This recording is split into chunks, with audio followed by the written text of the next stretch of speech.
We all know that adulthood has little to do with turning 18 or 22, being able to drive or drink, but that true adulthood is a process of inner growth that may occur many years later than we formally become adults. Even if we live to 92, we may still be slowly getting rid of the shadow of adolescence. Even if we live to 450, many people may still be trying to grow into mental maturity. One definition of adulthood that is particularly worth paying attention to is that of adulthood through psychotherapy, which focuses more than any other discipline on exploring and guiding people on how to gradually move from psychological infancy to mental maturity.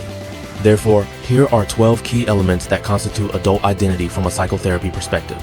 First, we finally understand how our childhood has shaped us into who we are now. We are no longer confused by questions such as how your relationship with your mother affects the way you view women or how your father affects your view of men. Second, we no longer deceive ourselves into thinking that we are simple people. We no longer say that the past is unimportant or that we can easily change ourselves as long as we want, and willpower can change everything. We begin to humbly accept it. If we really want to make a change, we may need to explore our inner selves more deeply, which may be more complicated than we think. Third, we begin to realize how easy it is to deceive ourselves. We realize how pathologically we deny reality and live in our own world. We find that sometimes we think we are sad, but we may actually be sulking, or we become anxious when we worry about too many things, or we deliberately put on a stern and proud appearance in order not to appear weak. We gradually understand how much we want to escape from our inner selves. Fourth, we learn to express our true feelings to others more accurately. We no longer expect others to read our minds without speaking out. We learn how to turn suspicion and anger into words that others can listen to, and we are no longer just sulking at ourselves. Fifth, we begin to understand that when we are awake and not tired, there's a difference between what others want to do to us and what we actually feel. We also begin to realize that not every time we are hurt, it is because others deliberately want to hurt us. Sixth, we begin to accept our inner weirdness. We learn to appreciate our weirdness, the weird thoughts that kept flashing in our minds, the terrified awakenings in our fantasies and dreams, and the ups and downs of our inner world. We no longer blame ourselves for it, nor do we over-censor other people's ideas. We recognize the huge difference between ideas and practice and find comfort in it.